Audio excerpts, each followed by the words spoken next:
Quiero agradecerles muy especialmente la asistencia, la participación de ustedes el día de hoy. Por supuesto, al Magister Alfonso Macías Esquivel, al ingeniero Helber Meneses Navarro y al doctor Pietro Scaglioni Solano. Yo quería contarles un poquito, vamos a ver que breve termine aquí. Ya. Quería contarles que esta cátedra nace como una inquietud que hemos tenido por muchos años de unificar todo darle trazabilidad a todos los saberes que tiene la Universidad de Costa Rica en las diferentes áreas, ¿verdad? No solo en el campo de la salud, porque el envejecimiento pega, le da trazabilidad a todos los saberes y tiene diferentes ángulos y aristas de verle y contribuir. Y lo que a uno le parece el menos insignificante tiene una relevancia muy grande, ¿verdad? Y esta vez yo quería contarles que esto va alineado también con la década del envejecimiento saludable que la ONU, que las Naciones Unidas y la Organización Mundial de la Salud ha declarado como envejecimiento saludable 2021-2030 en las Américas, ¿verdad? Pero en el mundo también. Digamos, nosotros estamos en las Américas, en lo que corresponde. Y tiene 4 áreas de acción, ¿verdad? La primera es cambiar la forma en que pensamos, sentimos y actuamos hacia la edad y el envejecimiento, ¿verdad? Ese es un tema, solo la primera, que es muy grande y es muy importante, porque a veces se nos olvida, muchas personas creen que nunca van a envejecer, ¿verdad? Y es una pena, digamos, que hoy uno quisiera tener muchos estudiantes, ¿verdad? Jóvenes para que comprendan estas partes. El segundo es asegurar que las comunidades fomenten las capacidades de las personas mayores. Esto es importantísimo. Estamos hablando de independencia y autonomía. Independencia y autonomía. 2 palabras que pueden sonar insignificantes, pero tienen una significancia muy grande, ¿verdad? Independencia y autonomía.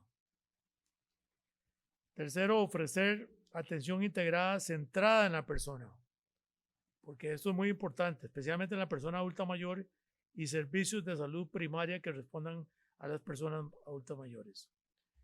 Y finalmente, brindar acceso a la atención a largo plazo para las personas mayores que la necesitan. Y esto de la accesibilidad es otro tema de fondo, ¿no? Y por eso es que estos distinguidos ingenieros y arquitectos están esta mañana con nosotros gracias a la colaboración que la Facultad de Ingeniería, a través de su decano, el doctor Orlando Arrieta, que desgraciadamente sufrió un percance esta mañana, pero tal vez lo tengamos aquí entre un rato, ¿verdad? Y si no, pues está disculpado porque estaba viendo ahí su problema del percance que tuvo. Entonces, dicho estas cosas, los objetivos que persigue la Cátedra de Envejecimiento y Sociedad es fomentar entre las escuelas, centros e institutos que integran la Facultad de Medicina un enfoque inter, multi y transdisciplinario en el desarrollo de iniciativas docentes de acción social e investigación en torno al envejecimiento de la población costarricense. Impulsar actividades académicas como esta de sensibilidad intergeneracional en torno a los deberes y derechos de las personas adultas mayores en la población del país. Tercero, promover la reflexión para la generación de iniciativas sociales y atención innovadoras en favor de un envejecimiento saludable. Y finalmente, visibilizar el desarrollo equitativo para la población adulta mayor a partir de un trabajo colaborativo con instancias nacionales e internacionales. Esta actividad esta mañana es una de ellas de colaboración interfacultades, ¿verdad? Interuniversitaria, en el que la Facultad de Ingeniería, que tiene muchos aportes que dar al envejecimiento, ¿verdad? Nos va a presentar una visión macro, ¿verdad? Y que sea no la única, sino la primera de una serie de de colaboraciones que podamos tener. Yo sé, por ejemplo, y he conversado varias veces con el doctor Pietro, ¿verdad?, sobre estas cosas, ¿verdad?, en el pasado.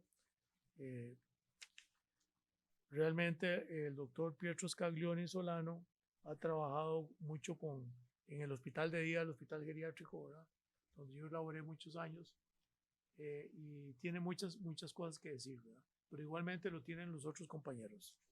Entonces, dicho esto, yo voy a presentar, y esto lo iba a hacer el señor decano de la Facultad de Ingeniería, pero repito, no va a poder iniciar ahorita hasta que no resuelva ese problemita que tiene. Entonces, en primera instancia vamos a escuchar el título. Voy a leer las 3 presentaciones y los currículos, y luego le damos la palabra al primer expositor.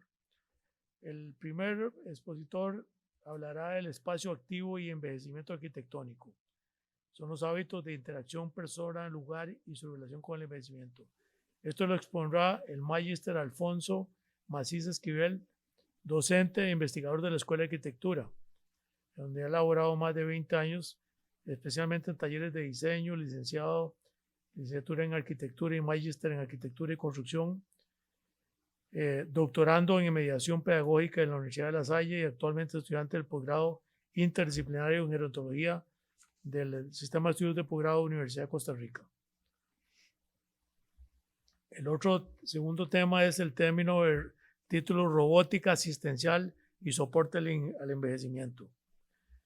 Este lo expondrá el ingeniero Helber Meneses Navarro de la Escuela de Ingeniería Eléctrica. Él es licenciado en Ingeniería Eléctrica de la Universidad de Costa Rica y actualmente cursa la maestría en Ingeniería Eléctrica de esta misma universidad. Es coordinador del trabajo comunal universitario, que tiene que ver con la tropicalización de la tecnología, y imparte cursos como docente en la Escuela de Ingeniería Eléctrica, y también se desempeña como investigador en los laboratorios de investigación en ingeniería de control y en robots autónomos y sistemas cognitivos, Arcos Lab. En varias ocasiones se ha desempeñado como coordinador AI de Arcos Lab. Sus intereses se enfocan en el desarrollo de sistemas con control suave que permiten una interacción segura entre robots y personas, de tal forma que los robots puedan ejecutar tareas que colaboren con el bienestar del ser humano. Esto que nos parece lejano ya lo tenemos, ¿verdad? Esto ya está. Entonces el ingeniero Helber nos va a hablar de eso.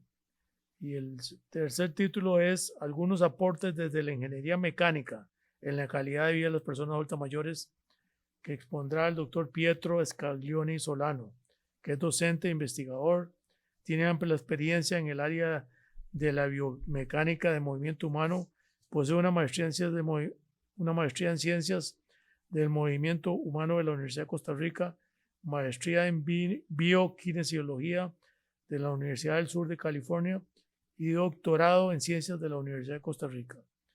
Ha trabajado con población adulta mayor en diferentes escenarios, desde un trabajo comunal universitario que apoyaba a instituciones de bienestar social, como por ejemplo hogares de ancianos de diferentes partes del país, hasta el desarrollo de su tesis doctoral, estudiando la relación entre las capacidades físicas y sensoriales con la estabilidad durante la marcha.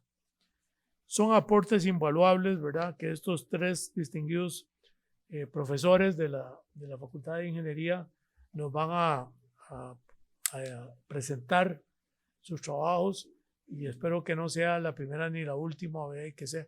Esto es un puente muy importante de saberes, ¿verdad?, para darle trazabilidad, y que el conocimiento tiene muchas caras y muchas conexiones, ¿verdad? Y esto es lo bonito.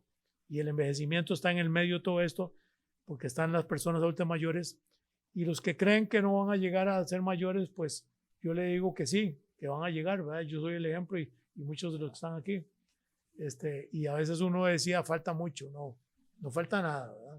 Cuando uno abre y cierra los ojos, ya está engrosando aquí el número.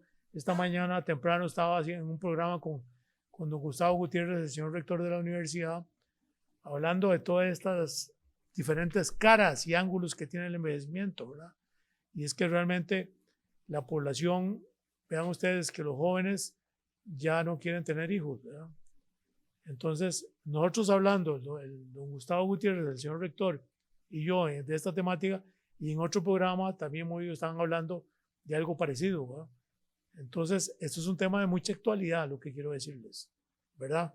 Que nosotros tenemos que ser muy creativos, muy ingeniosos para poder hacer frente a lo que nos viene, que no es poca cosa. Y lo que nos viene está a muy pocos años, ¿verdad? No es que falta muchísimo, ¿verdad? Entonces, todos estos aportes son muy, muy oportunos de poderlos disfrutar en esta mañana. Entonces, vamos a darle la palabra para que arranque al Magister Alfonso Macías Esquivel de la Escuela de Arquitectura, que nos va a presentar el título Espacio Activo y Envejecimiento Arquitectónico, hábitos de interacción, persona, lugar y su relación con el envejecimiento. Adelante. Y muchas gracias por estar hoy.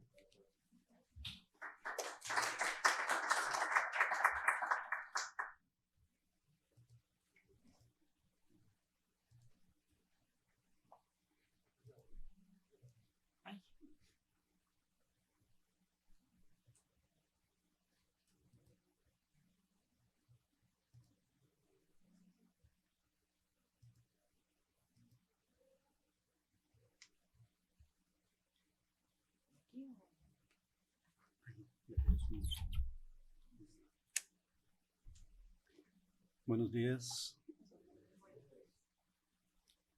Mi nombre es Alfonso Macís y soy un envejeciente. Y muy agradecido de tener la oportunidad de poder traerles esta presentación para esta cátedra de envejecimiento y sociedad. De antemano me disculpo porque creo que voy a tener que hacer un poquito de karaoke para poder acomodarme dentro del tiempo, porque tiendo a extenderme mucho cuando me salgo del rol de la diapositiva.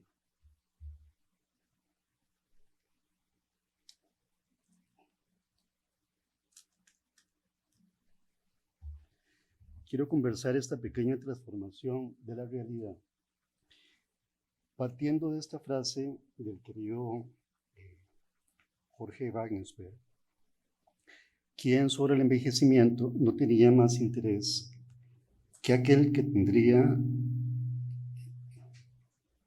tendría cualquiera. Tenemos un feedback aquí, o soy solamente yo. Está bien, perdón.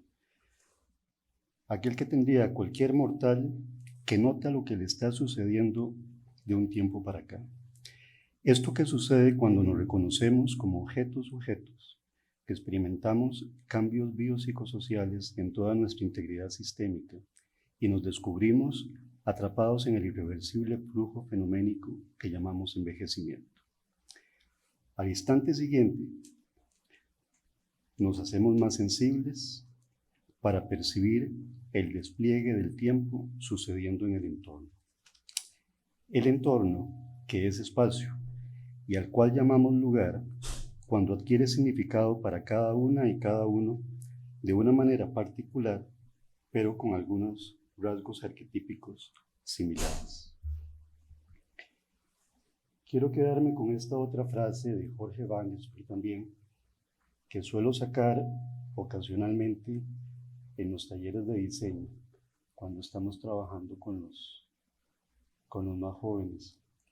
Y es que una serie de fenómenos de causalidad imperan subyacentemente en la expresión formal de todo lo que se manifiesta frente a nuestros sentidos, que son limitados, pero que también son definitivamente extraordinarios.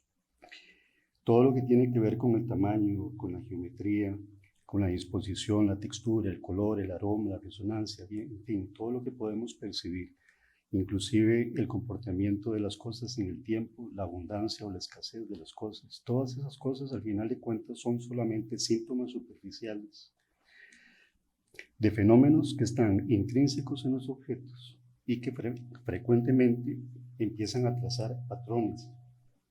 Y esos patrones producen iteraciones, como ustedes y como nosotros, que van teniendo una serie de comportamientos, pero que no son siempre similares, parecidos en algunas cosas, pero cada nuevo objeto, cada nueva criatura viene teniendo un comportamiento propio y natural. Pero también se refiere a las cosas que suceden con el espacio construido, cuya forma responde de manera compleja a aquello que plantea un orden desde el contexto, desde el programa y desde las intenciones e interpretaciones humanas, desde el contexto de todo lo que influye, todas las circunstancias que influyen, desde el programa, lo que nosotros deseamos hacer cuando hacemos cualquier tipo de intervención, un proyecto arquitectónico en el caso del trabajo que nos acosa a nosotros, y desde las intenciones de interpretaciones, porque cada quien que se intenta meter a resolver un problema de diseño, en este caso como sucede con nosotros en la Escuela de Arquitectura, crea una versión propia desde su visión de mundo, desde su cosmogonía. Nuestra sensibilización respecto a estas similitudes como envejecientes, como nos percibimos entre nosotros mismos y como percibimos nuestro entorno, nos acerca unos a otros y estimula a que nos acompañemos en la brega del ciclo de la vida. Sucede porque somos capaces de reconocernos la misma forma, la misma estética, tal vez una misma cosmovisión y manifestaciones muy parecidas de todo aquello que nos viene transformando internamente. Y ahí la idea de algo que nos viene haciendo una arquitectura desde nuestro interior, un proceso de ordenamiento con una estética desde nuestro interior. Les cuento esta anécdota. Había un compañero que cuando pasaba por un bar-restaurante que frecuentemente íbamos ahí cerca de la Escuela de Arquitectura, no digo nombres para evitar publicidades, y nos veía a varios conocidos sentados, ahí decía esta frase: "Qué lindo aquí", e inmediatamente acercaba una silla y se quedaba haciéndonos más feliz al resto del grupo. Si se tratara de otro sitio, seguramente sería lindo en ese otro sitio, en tanto el conjunto de objetos sujetos en quienes reconoce similitudes significativas estuviera agregando allí su fenómeno de la vida. Surge aquí la idea de un ahí que tiene significado, la idea de lo que podemos llamar lugar, más allá de lo que solamente está limitado por unas coordenadas Lambert, una ubicación elemental. Más bien se trata de comprender desde la complejidad que es propia del estudio en la geografía o desde la paisajística o del estudio en arquitectura propiamente, de las interacciones que se dan entre las personas con su entorno, las personas con el espacio. Había un señor que se llamaba Christian Norbert Schulz, que tiene un texto antiguo pero muy valioso, Existencia, Espacio y Arquitectura. Este dibujo primero que está ahí es del libro de Norbert Schulz. Y Schulz decía que esencialmente el espacio es existencial, que es el foco en donde suceden las cosas. Decía que el tránsito y la movilidad son secundarios en tanto el propósito y meta es en donde se facilita la experiencia del lugar. Sin embargo, cuidado, porque posiblemente es el tránsito y la movilidad lo que realmente permite una experiencia del lugar. En la percepción espontánea, seguía Schulz, el espacio está subjetivamente centrado en la persona que lo habita en ese momento. Esa palabra sofisticada ahí, el Eigenraum, un concepto un poco filosófico de Jasper, tiene que ver precisamente con la identificación de ese espacio propio, de lo que se llamaría un territorio. Dice además que la representación más sencilla que se puede hacer en el espacio, casualmente como está indicado ahí, es la de ese círculo atravesado por un eje vertical, y la opción de de unos ejes que marcan direcciones hacia el frente, hacia atrás, hacia las opciones que nos dan hacia los lados. Esto lo decía basado en un pensamiento de Jasper precisamente, que decía que en sí misma toda existencia nos aparece como redonda.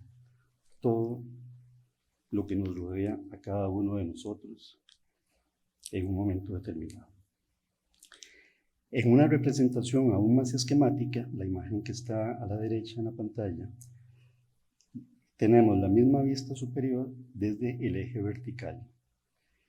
Ahí está, con algo que resulta bastante simbólico, la cruz que marca el lugar, el entorno alrededor de ese punto central, y sobre ese signo, que en lo personal me parece un signo muy fuerte, cerraré, con ello vamos a cerrar al final la presentación. Esta otra imagen más bien, permiso.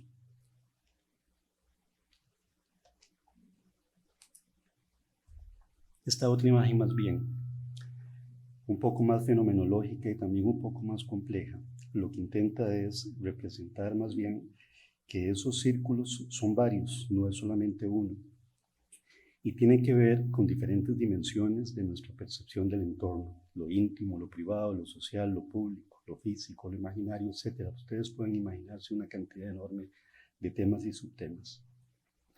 Todas en función al centro, la persona que es la que percibe lo que le está sucediendo a su alrededor. Y aquellos ejes radiales, aquella cruz aquí más bien se convierte en una serie de elementos radiados curvados, porque las influencias que suceden en el entorno son sumamente fuertes y dinámicas y van produciendo una serie de deformaciones por gravedad. Unas jalan en un sentido, otras jalan en otro. Entonces, esta representación que hizo aquí Oscar Schlimmer, el nombre, me pareció muy acertada para representar casualmente ese tipo de fenomenología que sucede en la relación de las personas con su entorno. Hay un par de autores más asociados a lo que es el envejecimiento, que son Hans Weinerwald y Frank Oswald, que definen que hay dos tipos de relaciones que tienen las personas, especialmente las personas mayores con el entorno, y son relaciones que ellos llaman de transacciones de pertenencia y transacciones de agencia. Las transacciones de pertenencia son el tipo de transacciones más de carácter emotivo, más de carácter emocional, y con las cuales las personas empezamos casualmente a crear conceptos de apego con el lugar y de arraigo en el lugar. Las transacciones de agencia, como las llaman Val y Oswald, son más bien aquel tipo de transacciones un poco más racionales, más cognitivas, más de conexión pragmática con el lugar, que son las que permiten entrar en negociaciones de adaptación y transformación del lugar para poder producir las adaptaciones requeridas para negociar las compensaciones de alguna manera por las habilidades que las personas vamos perdiendo conforme nuestros procesos de envejecimiento. Caminamos más lento, tenemos más dificultad para ver a ciertas distancias, para escuchar o percibir algunas cosas, y entonces se van generando una serie de transformaciones en el espacio para poder compensar ese tipo de pérdidas. Adicionalmente a esto, hay otro tipo de teorías que inscriben un poco más de complejidad dentro de la visión de esto. Por ejemplo, lo que tiene que ver con que sobre estas dos formas de transacciones observemos diferentes niveles de complejidad. Lo que tiene que ver con los microsistemas, las relaciones que tenemos una persona directa, cada quien con su espacio. La persona camina por el espacio, por ejemplo, va estableciendo un nivel a microsistema. Los mesosistemas en términos de los encuentros o relaciones entre diferentes microsistemas. Dos personas que también caminan por el espacio ocasionalmente se encuentran, crean de pronto una situación de nodo y inician una conversación. Los exosistemas, las influencias que puedan estar sucediendo en torno a los sistemas desde otras áreas. esas dos personas que se encontraron caminando y están conversando, de pronto se sienten un poco interrumpidas por el ruido que está haciendo el tránsito que está pasando por ahí cerca. Y los macrosistemas que van a hacer cosas más de tipo superestructural, que vienen a generar valores, normas y legislaciones, como por ejemplo la legislación de salud, que si funcionara bien estaría evitando que ese ruido de la carretera interrumpiera a las personas que no pueden conversar también. Luego, además, para poder implementar un poco más de complejidad, sucede que el espacio, como es existencial, y su significado personal se va anexando al itinerario del curso de vida. Las personas dejamos de hacer cosas, y cuando dejamos de hacer cosas también dejamos de frecuentar ciertos entornos, de hacer ciertas actividades, de mantener cierto tipo de relaciones, e ingresamos a otros entornos, a otras actividades, otro tipo de relaciones. Entonces, el conocimiento de lo que sucede con el espacio no es el conocimiento de este espacio solamente, sino que es un espacio que está también en un proceso de cambio y de nuevas elecciones. Entonces, mediante exitosas articulaciones de las transacciones de agencia, esas transacciones de transformación del espacio, quienes participamos de la transformación del entorno construido, deberíamos aspirar siempre a que las personas usuarias, independientemente de sus progresos en el envejecimiento y con la mayor heterogeneidad posible que facilita el diseño universal, puedan construir transacciones de pertenencia con su entorno construido, facilitar el acceso y la apropiación de esos entornos de manera tal que las personas en general podamos percibir esos entornos más cercanos realmente como lugares que nos pertenezcan y en los que nosotros podamos empezar a crear mejores conexiones de afectividad. Sea este el espacio íntimo de nuestros hogares o nuestras casas, los lugares que tenemos más cercanos donde descansamos, nos alimentamos, tenemos a nuestras familias, etc. O sea, también sea el espacio un poco más común, el espacio que sirve para ir del lugar íntimo al lugar íntimo, del lugar íntimo a otros espacios, al tránsito general, la calle, los parques y demás. En cualquiera de esos casos son espacios que necesitan este tipo de intervención, intervenciones de agencia para lograr que las transacciones de pertenencia sean cada vez mayores. En este caso, lo que nos interesa más es lo que tiene que ver con el entorno público construido, porque ahí vamos a tener una mayor cantidad de interacciones, mayor cantidad de personas y mayor cantidad de posibles actividades para realizar. Hay un arquitecto, Jan Gehl, que plantea que el éxito del espacio se mide por su visitación.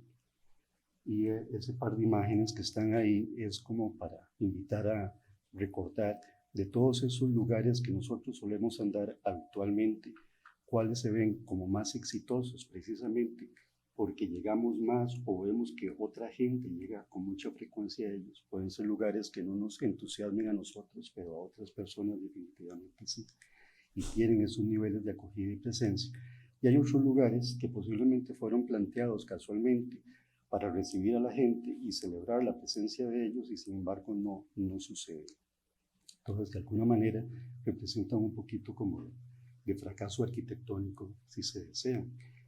Puede pasar en muchos sitios. Tal vez este no sea un gran ejemplo, porque al final de cuentas ese espacio es la azotea de los museos de oro del Banco Central, y a veces uno se queda pues preguntando qué tan público debería ser todo el espacio institucional. Le sucede lo mismo a algunas entradas y vestíbulos, por ejemplo, de los hospitales nacionales, cerrados, tras rejas y cosas por el estilo, cuando podrían ser más bien unas grandes oportunidades de espacios públicos, de espacios de encuentro y reunión. Todas las múltiples formas de conexión que nosotros tenemos nos permiten precisamente esa interacción con el entorno. El respirar, el percibir la luz, el calorcito, el captar lo que es un paisaje desde el punto de vista sonoro, olfativo y demás. Todo ese nivel de integración nos permite crear todo ese tipo de vínculo que está en un proceso constante de intercambio. Por eso me gustó mucho esta imagen de Alex Cray que está ahí, porque la veo como muy asociada casualmente a la persona en el centro, como de un toroide muy dinámico, que trae de afuera hacia el interior y después desde el interior lleva otra vez hacia el exterior en un proceso constante. Esto también recuerda sobre un concepto de Ilya Prigogine que traigo acá, que es el de las estructuras disipativas, que lo que plantea Prigogine es que sucede con cada individuo como sucede con cada ser vivo, que los elementos o las estructuras autoorganizadas se mantienen lejos del equilibrio, están en un equilibrio inestable, no están estáticas, están en ese proceso dinámico constante de un equilibrio inestable. Y en ese equilibrio inestable, entonces, esas estructuras están perseverando en una transacción prolongada, pero en ese proceso de transacción prolongada se está dando un fenómeno que es esencialmente entrópico, que significa que es un fenómeno que esencialmente siempre está generando alguna pérdida de energía. Siempre hay entonces una acumulación de pérdidas. Nosotros somos una de esas estructuras disipativas de la creación. Y finalmente, en algún momento, pues las estructuras colapsan y entonces es cuando se adquiere el lamentable equilibrio permanente. Sucede para todo. Hay una imagen ahí porque sucede a una escala tan grande como la del sistema solar, que está en ese mismo proceso de búsqueda en ese equilibrio inestable. Sucede con un objeto como la estación espacial y todo de alguna manera está cayendo y como decía este personaje de Toy Story, el asunto se trata pues como de caer con estilo al final de cuentas. La formación profesional, y con esto vamos al punto, uno de los puntos importantes de la presentación, que es la formación profesional y el conocimiento más profundo sobre lo que representan las pérdidas y disminuciones progresivas de habilidades biopsicosociales que experimentan las personas en el proceso de envejecimiento y que van encajando paulatinamente a las personas en la vejez, constituye un acervo importante en la formación académica de los profesionales del espacio arquitectónico, que requiere de más atención desde los planes de estudio de la academia y además propicia crear el vínculo interdisciplinario con formadores expertos en gerontología, porque según la Organización Mundial de la Salud, el entorno físico es uno de los 6 determinantes que influyen significativamente en el envejecimiento activo y por eso hay que resolverlo bien. Paralelo al creciente desarrollo con la expectativa de vida que afortunadamente vamos logrando en una gran cantidad de países en el mundo, lamentablemente no en todos, las sociedades en general deben abocarse para que esa expectativa de vida longeva también tenga una muy buena calidad de vida. Y la idea es que, de alguna manera, la intervención que podemos hacer desde el entorno físico construido pueda colaborar con ese mejoramiento de calidad de vida. ¿Y para qué? Para que casualmente la asíntota que se va produciendo entre el proceso de envejecimiento y el umbral de discapacidad pueda irse prolongando, que ojalá sea una tendencia, un límite que tiende a un cero, ojalá totalmente indefinido, para que ese prolongamiento se refleje en vidas más largas, pero también en condiciones de calidad de vida mejor en las personas.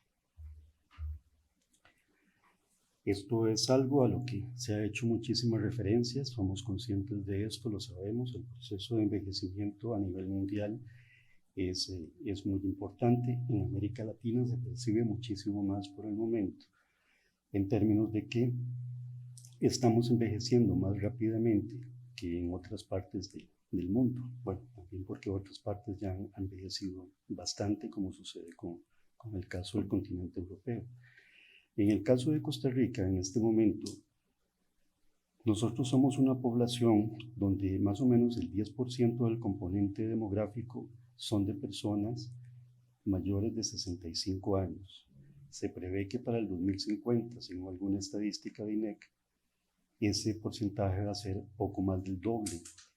Eso sumará aproximadamente 1.260.000 personas.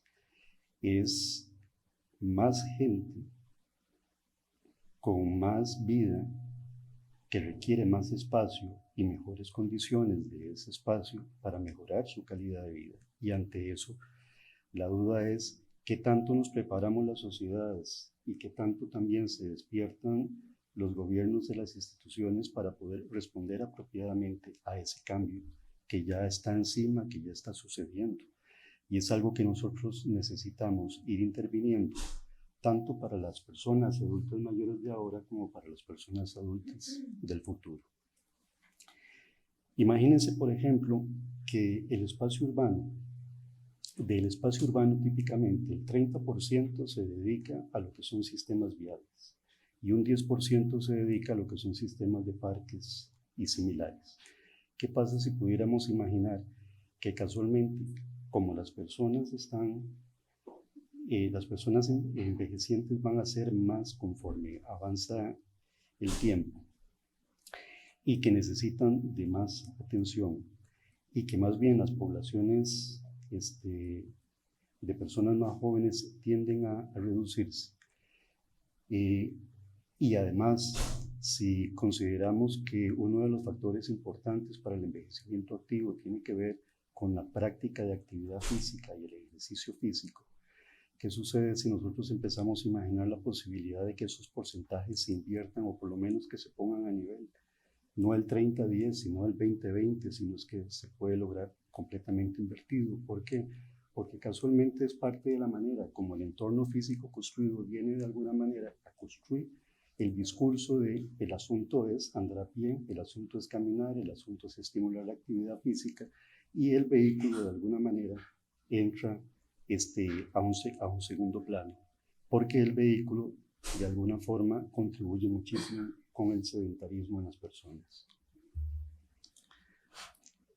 Si bien algunos autores sugieren conveniente, las adaptaciones del espacio pueden incluir cierto grado leve de reto a las capacidades disminuidas de las personas, ni este tipo de estrategias, que puede ser muy válido, pero tampoco el abandono al mantenimiento de las infraestructuras, deberían hacer que las personas perciban que el espacio de alguna manera las encierra, las convierte en prisioneras del espacio, como decía un autor de nombre Rawls.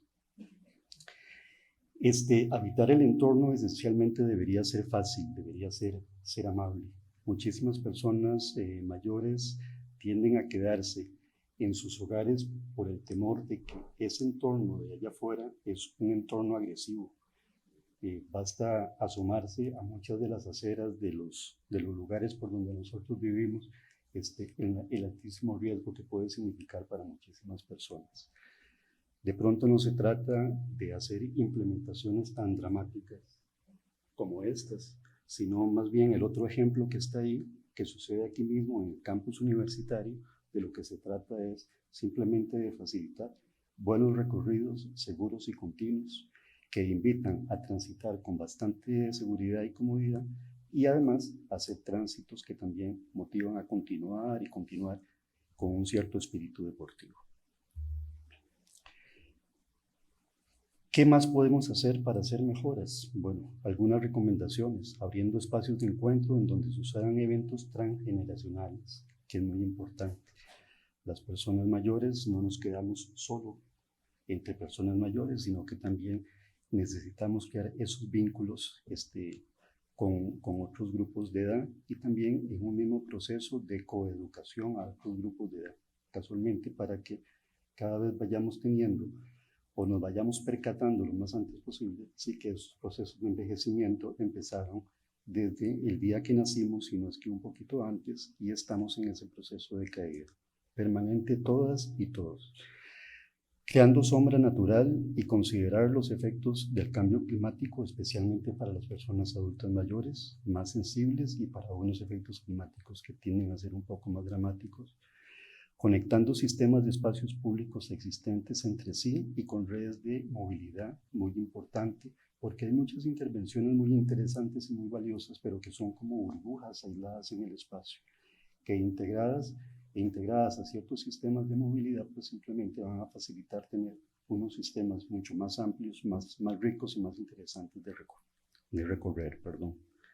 Iluminando artificialmente para mejorar la percepción de seguridad del entorno, aunque lo que mejor percepción de seguridad nos da es la presencia de las personas.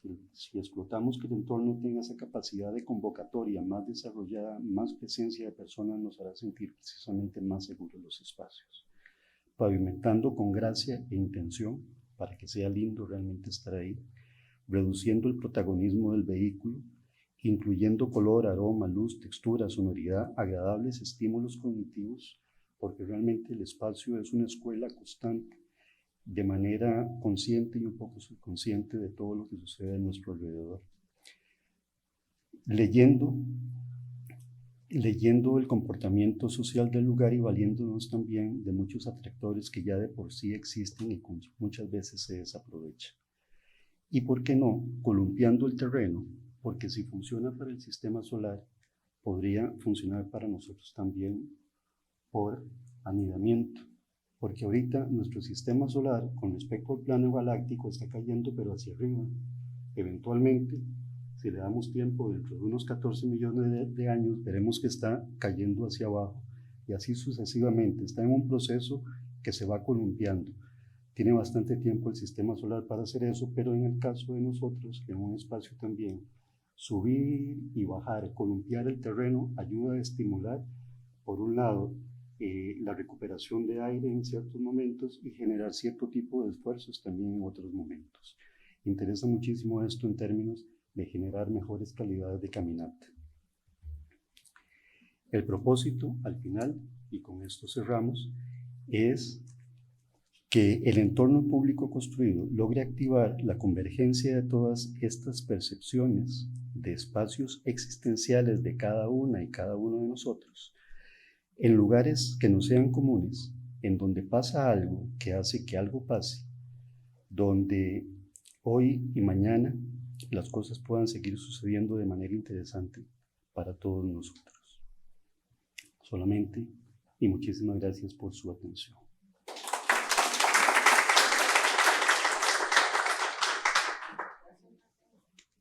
¿Se puede? Ay, sí, perdone. ¿Puedo responder? Sí. Sí, por favor. Sí, adelante. Bueno, yo quisiera referirme a cuando usted habla de percepciones fenomenológicas, habla de transacciones de pertenencia y transacciones de agencia. Las transacciones de pertenencia se refieren a apego, usted lo mencionó, apego y arraigo. Sabemos perfectamente desde el punto de vista antropológico que los adultos mayores, la población, bueno, el PAN, el adulto mayor, el apego y la pertenencia son elementos importantísimos en la vida cotidiana de cada uno de nosotros. Cuando usted lo relaciona con las transacciones de agencia, de adaptación, a mí me queda todavía una duda. ¿Cómo hace para unir esas transacciones de pertenencia con las de agencia? Porque en este momento, la situación actual, las migraciones van disparadas y la población en este momento va cambiando. Y va cambiando de forma acelerada, no solamente a nivel nacional, sino a nivel internacional. Con esto quiero referirme que en el adulto mayor esas transacciones de pertenencia y apego es como estar en su sitio, recordar y valorar todo lo que es parte de su entorno habitual. Entonces, ¿cómo hacemos con esas migraciones que vienen y que se incorporan a lo nacional? ¿Cómo une es usted en arquitectura esas dos transacciones? Muchas gracias.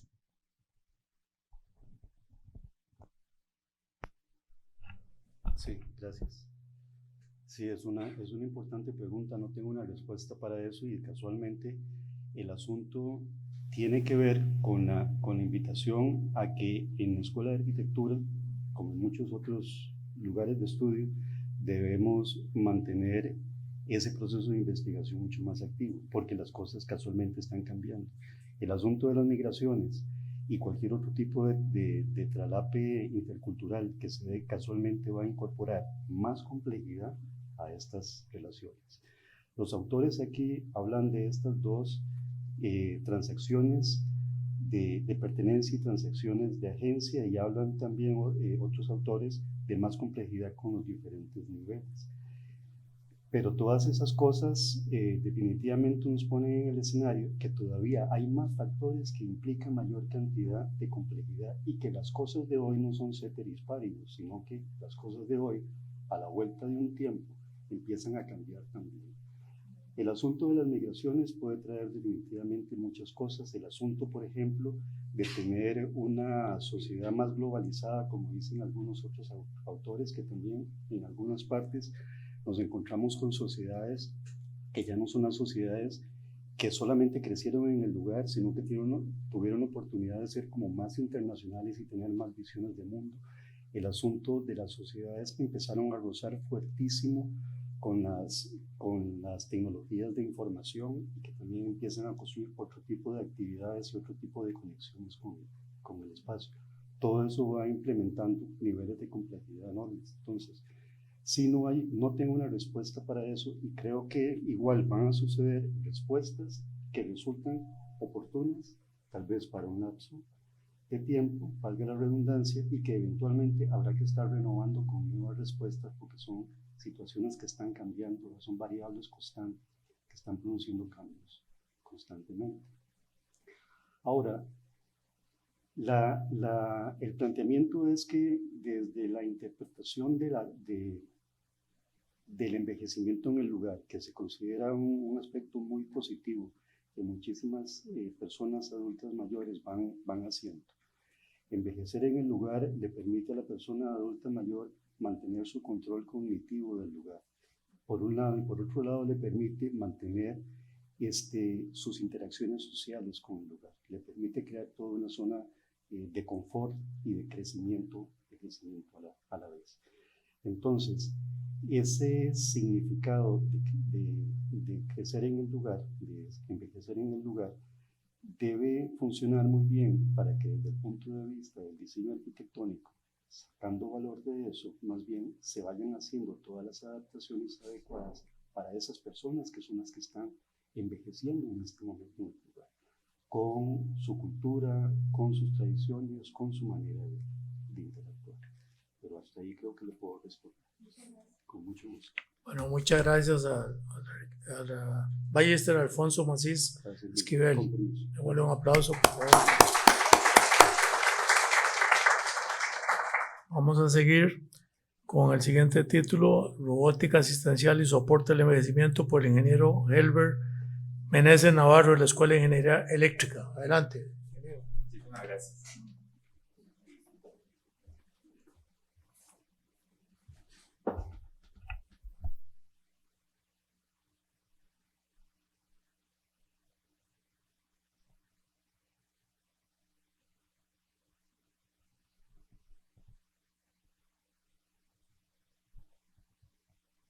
Bueno, muy buenos días, estimada audiencia, y también a las personas que nos acompañan por redes sociales. Entonces, yo aquí estoy en representación del Arcos Lab, que es el laboratorio de robots autónomos y sistemas cognitivos. Inicialmente era el doctor Federico quien iba a dar la charla, pero por motivos de salud, entonces yo estoy en representación de todo el equipo. Como mencionaron, la charla trata sobre la robótica asistencial y su aporte al envejecimiento. Entonces, para darles una breve agenda de lo que voy a tratar, básicamente vamos a hablar de cómo los robots pueden colaborar en distintas actividades y brindar apoyo a las personas, en general de todas las edades, y cómo nosotros desde el laboratorio como equipo hemos venido tratando de afrontar diferentes retos para buscar soluciones positivas que definitivamente tengan un impacto en la sociedad. Entonces, ¿cuál es el principal objetivo que nos planteamos desde el laboratorio? Básicamente desarrollar robots que sean capaces de desarrollar actividades que brinden beneficios a toda la población, independientemente de la edad. Y entonces, en un inicio nosotros lo que propusimos fue que estos robots fueran capaces de trabajar en 3 escenarios principales, que podríamos pensar en una cocina inteligente, la primera imagen que vemos por acá, en una estación de ensamble donde el robot en conjunto con el ser humano estén armando alguna pieza, por ejemplo mecánica, o en un supermercado o en una estación de minoreo, como se ve en la última imagen.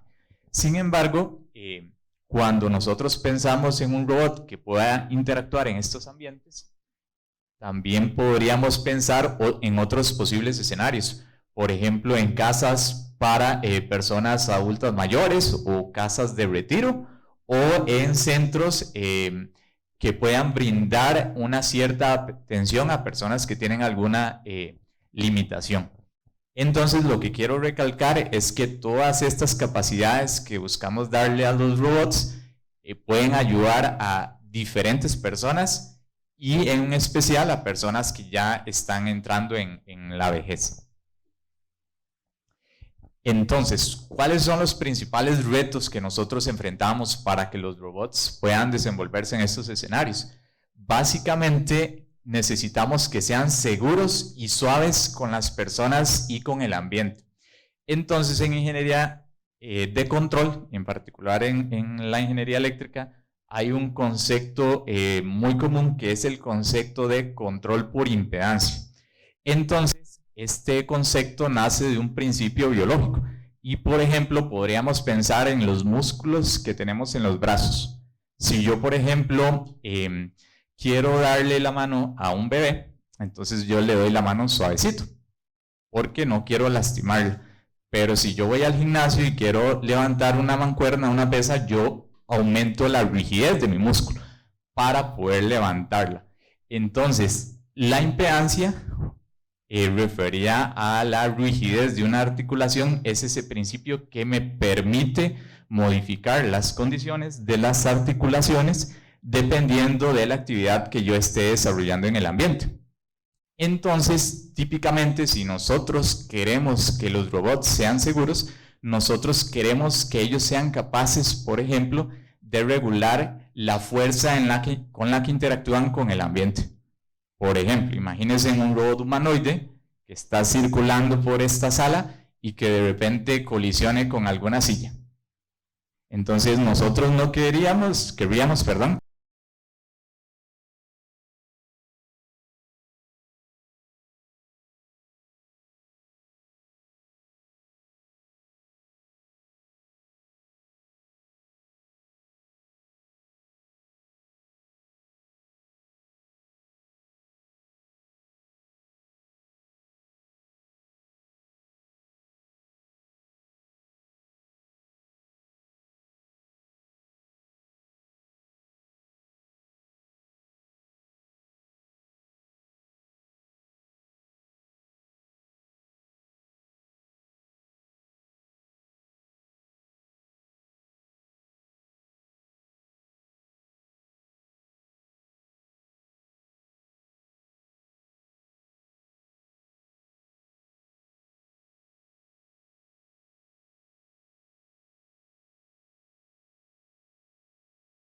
tienden a girar. Ahí, por ejemplo, es un movimiento de rotación. Un vehículo normal no podría generar ese tipo de movimientos como tal.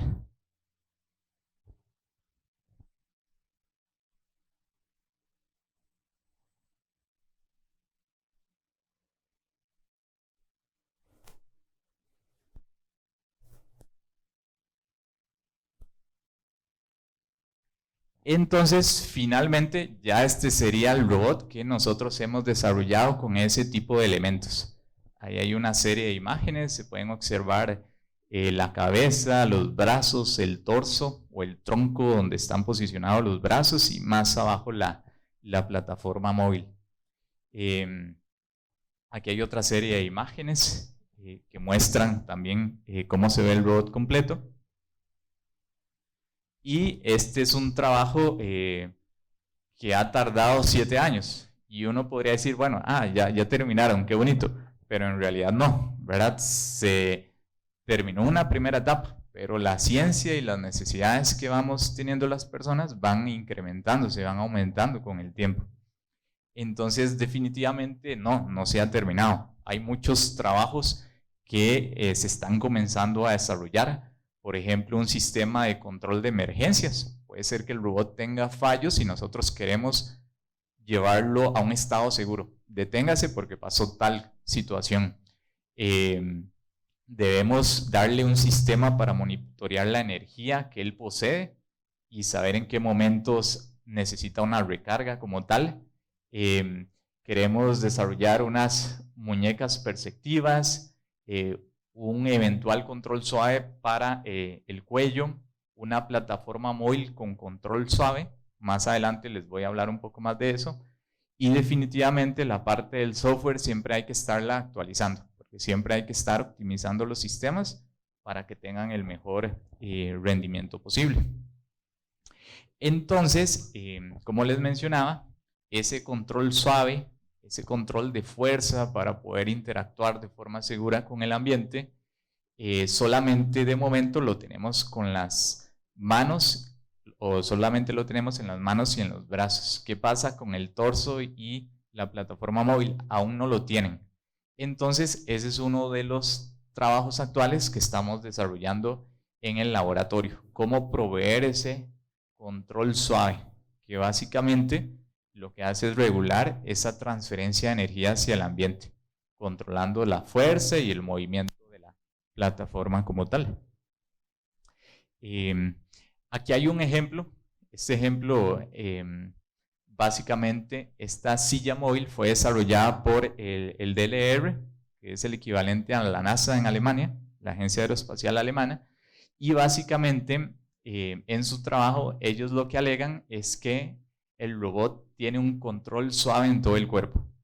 Pero realmente, si uno estudia este trabajo que ellos realizaron, el control suave solamente está en el brazo. Entonces vean que lo que hicieron fue montar un brazo sobre una silla de ruedas y ese brazo, al tener control de fuerza, puede manipular adecuadamente objetos como una botella, como se observa en la imagen, o incluso puede abrir puertas y ir evadiendo obstáculos que se presenten en las diferentes trayectorias. Sin embargo, la plataforma móvil no tiene sensores de fuerza, entonces no tiene ese control suave y seguro que nosotros aquí en la universidad sí queremos darle al robot. Entonces, para poder generar ese control suave que queremos aplicar a la plataforma móvil y que eventualmente se podría aplicar a otras partes del robot, nosotros estamos desarrollando una estructura tanto de hardware, tanto en la parte de electrónica, en la parte física, como en la parte de software, de programación, que se conoce como OpenCoroco. Ese fue el acrónimo que le dimos en el laboratorio. Y básicamente OpenCoroco lo que hace es proveer un sistema de control para hacer que los motores de la plataforma se muevan adecuadamente, tomen las decisiones correctas. Queremos diseñar un circuito para medir fuerzas. Esas fuerzas, voy a poner una imagen por acá, hacen uso de galgas extensiométricas. No sé si antes las habían visto. Resulta que esas galgas son sumamente pequeñas, Los más grandes típicamente son como de 6 milímetros de ancho por 6 de largo, más o menos. Y ellas tienen unos hilitos muy, muy finos. Entonces resulta que típicamente uno puede adherir esas galgas a ciertos materiales. En el caso de nosotros que trabajamos con la plataforma móvil, las incrustamos en ciertas partes de aluminio y entonces cuando el aluminio siente alguna fuerza, sea de compresión o sea de extensión, esos hilitos que se ven en la parte central se deforman. Y uno pensaría, ¿cómo se va a lograr deformar eso? Pero en realidad son elementos muy sensibles. Con solo uno tocarlos ya le está sintiendo. Entonces, precisamente nosotros queremos aprovechar esos elementos para diseñar unos sensores de fuerza como los que se observan en el centro, que esos irían incrustados en la plataforma móvil, y a su vez leer esas señales que dan esos sensores con aquellas tarjetas de circuito impreso que se ven al final, que también han sido desarrolladas por el laboratorio desde cero. Entonces, con esos elementos es que nosotros queremos darle esa capacidad a la plataforma para poder leer fuerzas y ser seguras con el ambiente. Aquí se observan algunas versiones de las tarjetas que se han utilizado y logrando buscar esa seguridad con el ambiente. Aquí hay otras de esas. Y entonces, actualmente estamos trabajando con ese desarrollo. Otro de los proyectos que tenemos en el laboratorio es también que el robot sea capaz de dar soporte emocional a las personas. ¿Por qué? Porque nosotros queremos que las personas se sientan a gusto con el robot. Entonces, en la literatura, tal vez ustedes hayan visto algunos de esos robots, uno puede encontrar diferentes expresiones faciales. Algunas pueden ser que le generen a uno miedo, tal vez las dos primeras acá, ¿verdad? No generen mucho grado de confianza o empatía con las personas. Tal vez la que está un poco más al fondo, tal vez un poquito más, aunque ya tiende a parecer como un zombie, como los de las películas, entonces tampoco es como muy agradable. Entonces es algo con lo que el laboratorio tiene que jugar, cómo diseñar expresiones que sean adecuadas para generar ese grado de empatía con las personas, ese grado de cercanía. Entonces resulta que hay una curva, la curva inquietante se podría traducir, que básicamente relaciona cómo afecta el grado de semejanza que tiene el robot con personas con el grado de afinidad que tienen las personas hacia esa forma física. Entonces uno ve que los robots industriales típicamente son solamente brazos, no se asemejan para nada a una persona y entonces no generan un cierto grado de cercanía con la gente.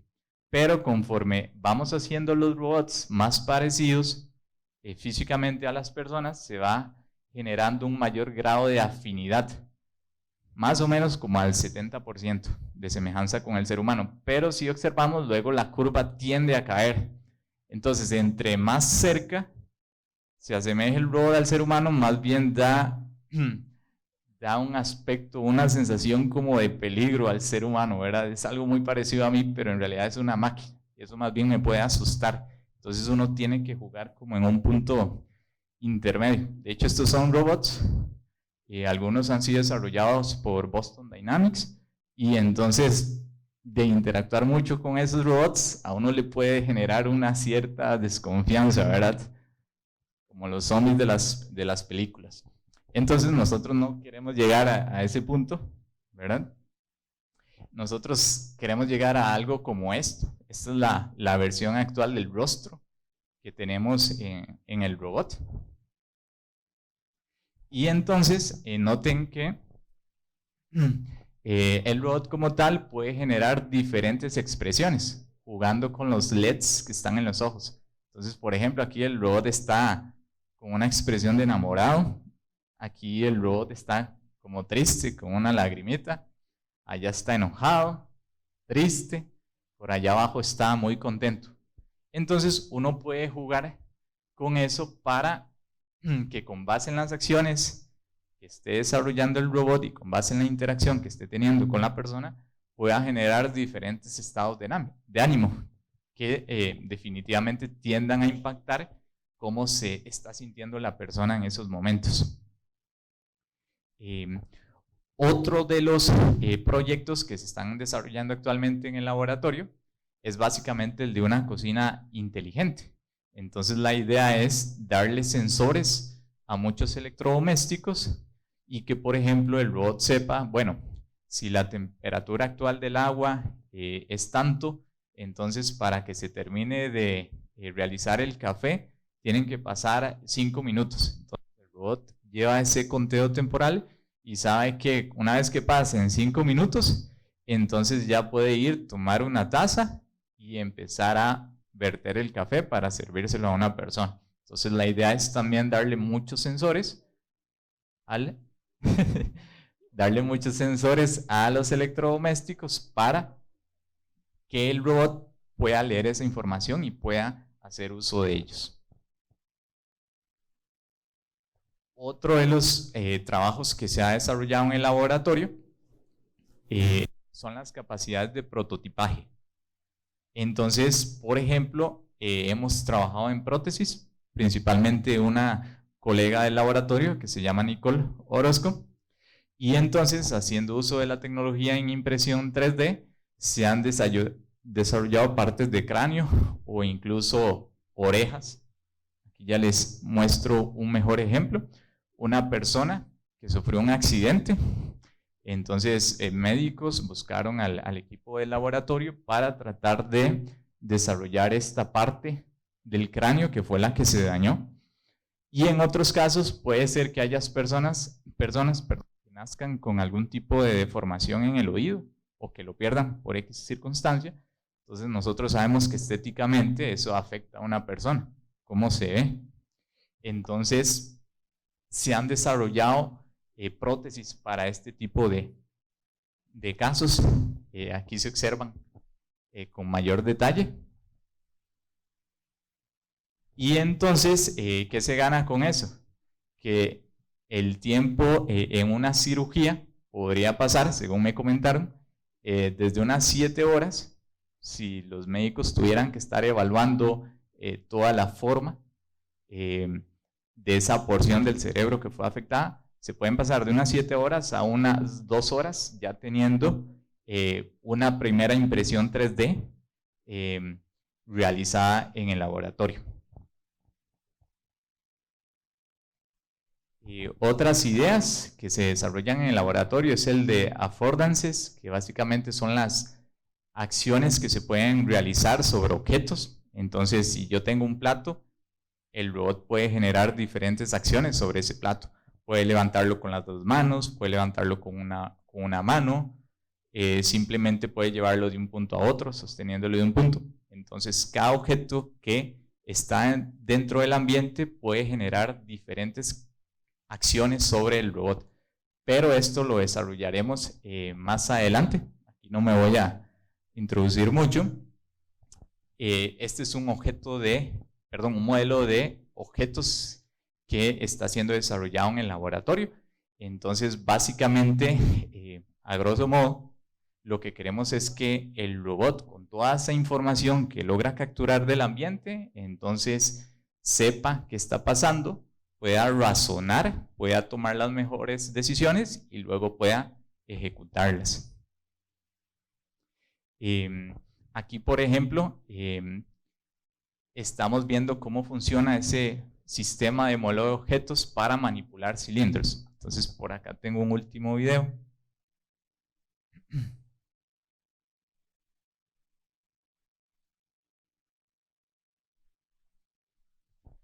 Básicamente es la manipulación de un cilindro. Vean que un cilindro es difícil de manipular por la curvatura que tiene la superficie. Entonces, cómo el robot, sintiendo la fuerza en la punta del dedo, puede llevar el objeto de un punto a otro, es algo bastante complejo.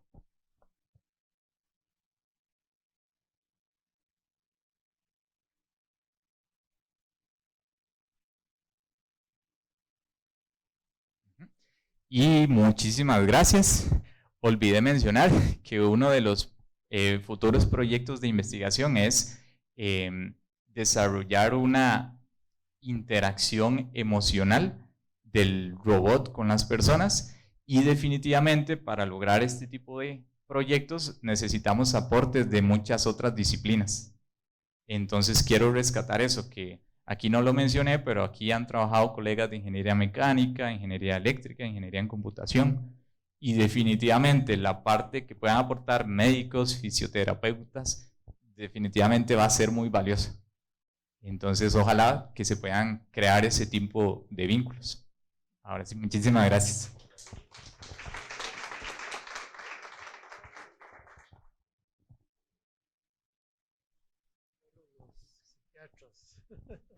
Psicólogos, psiquiatras, políticos, ¿verdad?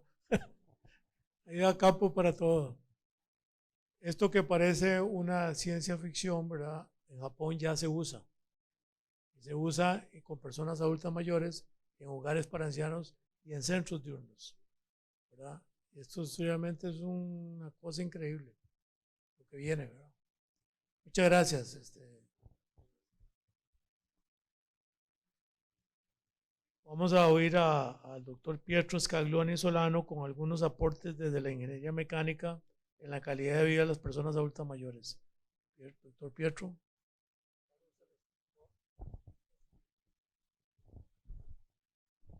Ahí está bien.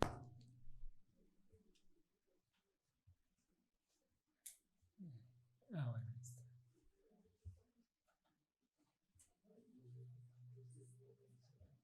Le paso las diapositivas aquí.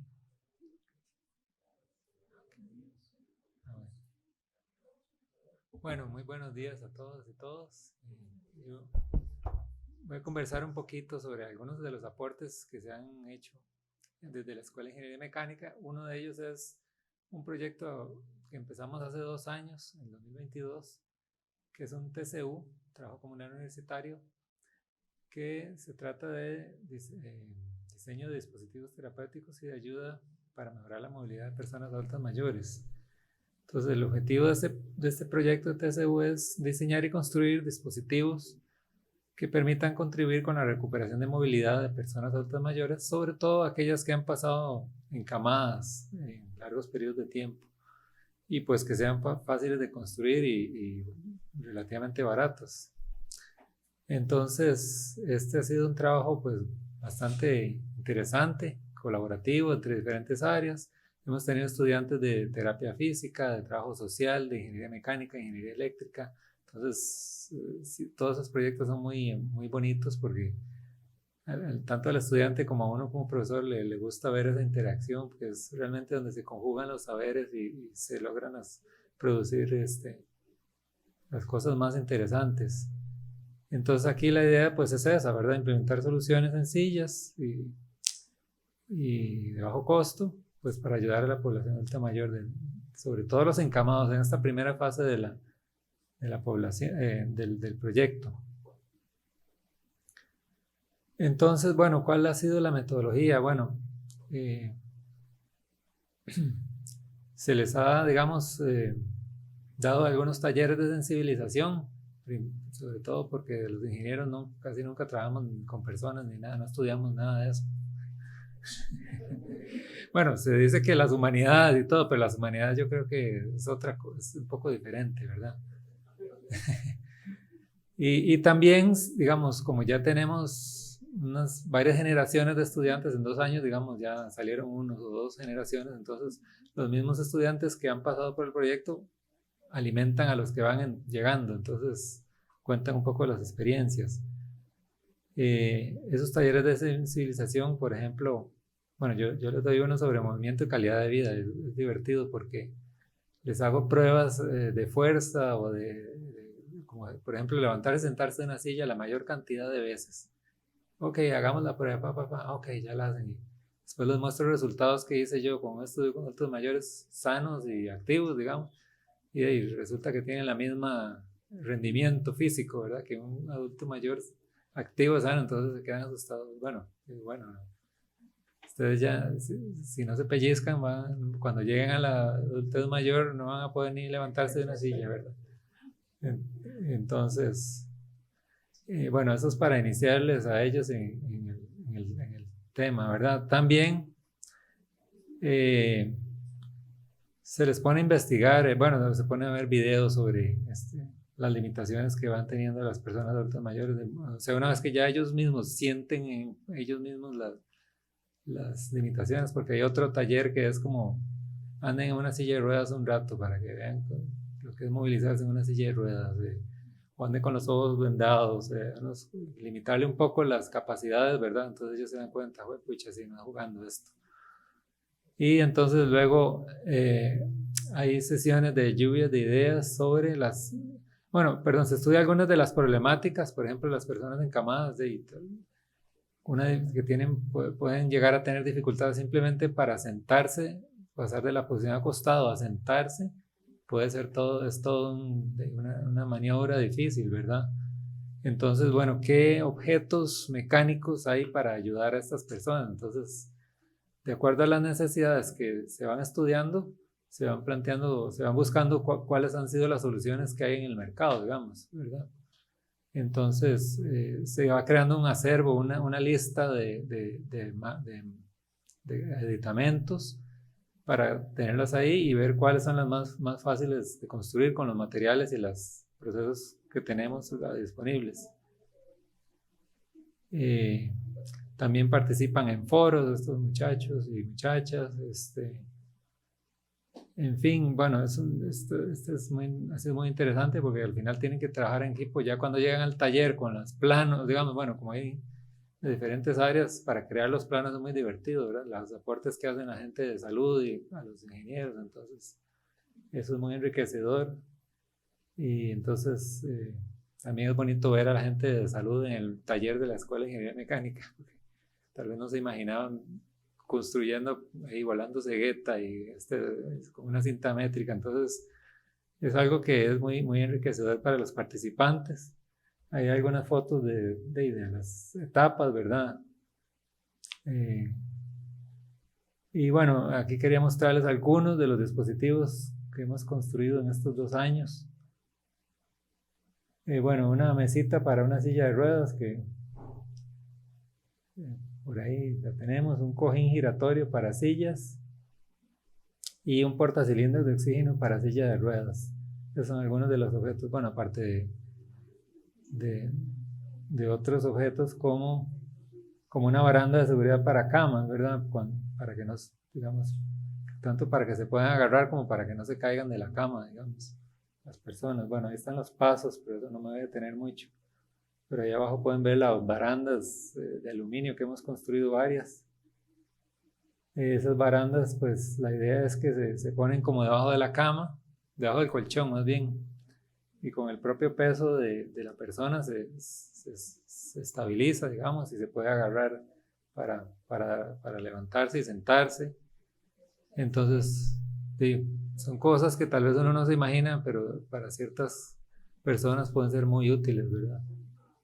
Entonces, en eso estamos, en esa etapa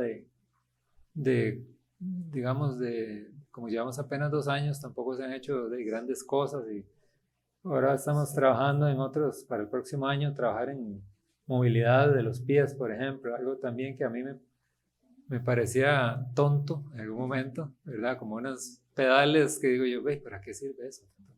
Y resulta que simplemente algo que a usted le ayude a mantener la movilidad articular, ya eso es una ganancia muy grande, ¿verdad? Para una persona. Entonces, inclusive, bueno, lo interesante es que muchos de estos dispositivos ya están en el mercado, pero tal vez son muy caros, ¿verdad? Entonces, la idea es hacerlos más asequibles aquí a la población nacional. Bueno, ¿qué más? Bueno, entonces lo que hemos logrado ver es que, bueno, esta sensibilización en los estudiantes, por lo menos afectamos a un grupo de personas jóvenes que de repente abren los ojos y ven las necesidades inclusive de sus parientes mayores, sus abuelos o tíos. Luego, pues, También eso, al final del proceso, ellos tienen que hacer un ensayo, entonces también eso ha servido bastante para retroalimentarnos y ver cómo podemos mejorar el proyecto.